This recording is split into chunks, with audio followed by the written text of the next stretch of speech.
আসসালামু আলাইকুম ওয়া রাহমাতুল্লাহি ওয়া বারাকাতুহু। আশা করি আপনারা সবাই ভালো আছেন। তো আজকে আপনার ক্লাস শিক্ষক এই সূরাতুল তাকাসুর মাক্কিয়া এই সবকটি সুন্দরভাবে বুঝিয়ে দিয়েছেন। আমি আপনাদের এই সবকটি অল্প সময়ে বুঝিয়ে দেব, যাতে এই ভিডিওটি দেখে আপনাদের সবক করতে সুবিধা হয়।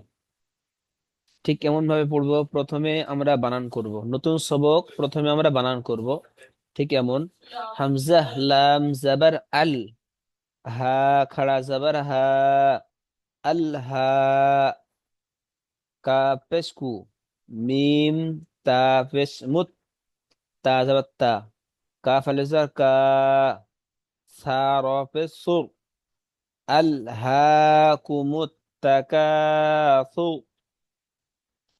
বানান করে নিয়ে এবারে ইজরা করব। হামজার উপরে যাবার এসছে, যাবারটি হারাকা, তাড়াতাড়ি পড়তে হয়, টান দেওয়া নিষেধ। লামের উপরে যজম এসছে, যজমযুক্ত অক্ষরকে আগর অক্ষরের সঙ্গে মিলিয়ে পড়তে হয়।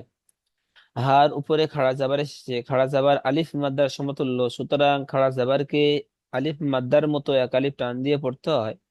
কাফের উপরে পেশ এসেছে, পেশটি হারাকা, তাড়াতাড়ি পড়তে হয়, টান দেওয়া নিষেধ। মিমের উপরে পেশ এসেছে, পেশটি হারাকা, তাড়াতাড়ি পড়তে হয়, টান দেওয়া নিষেধ। হরফে শামসির পূর্বে আলিফ লাম এসেছে, তাই আলিফ লামকে বাদ দিয়ে হরফে শামসি অক্ষরের সঙ্গে মিলিয়ে পড়তে হয়। তার উপরে তাসদিদ এসেছে, তাসদিদ যুক্ত অক্ষরকে দুবার পড়তে হয়, একবার আগের অক্ষরের সঙ্গে, একবার কেবল সেই অক্ষরটি। তার উপরে জাবার এসেছে, জাবারটি হারাকা, তাড়াতাড়ি পড়তে হয়, টান দেওয়া নিষেধ। আলিফের ডান দিকে জাবার এসেছে, একে আলিম মাদ্দা বলা হয়, আলিম মাদ্দা এক আলিফ পরিমাণ টান দিয়ে পড়তে হয়। তার উপরে পেশ এসেছে, পেশটি হারাকাত, হারাকাত তাড়াতাড়ি পড়তে হয়, টান দেওয়া নিষেধ। আয়াতের শেষে রর উপরে পেশ এসেছে, তাই পেশকে সাকিন করে আগের অক্ষরের সঙ্গে মিলিয়ে পড়তে হয়। যেমন আল্লাকুমুত তাকাসুর। ঠিক এমন ভাবে প্রতিটি আয়াত প্রথমে বানান করব, তারপরে ইজরা করব, তারপরে রিডিং পড়ব প্রতিটি আয়াত। أعوذ بالله من الشيطان الرجيم. بسم الله الرحمن الرحيم.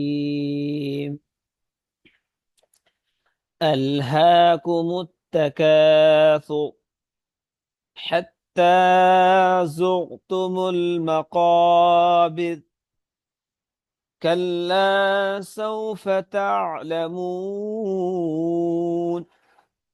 ثم كلا سوف تعلمون، كلا لو تعلمون علم اليقين لترون الجحيم، ثم لترونها عين اليقين، ثم لتسألن يومئذ عن النعيم। এমনভাবে সুন্দরভাবে সবকটি তৈরি করে নেবেন, নিয়ে সবার অ্যাডমিন নাম্বারে শুনিয়ে দেবেন। আপনারা সবাই ভালো থাকবেন, সুস্থ থাকবেন, দারুল নাঈম সিদ্দিক একাডেমির সঙ্গে থাকবেন। আসসালামু আলাইকুম ওয়া রাহমাতুল্লাহি ওয়া বারাকাতুহু।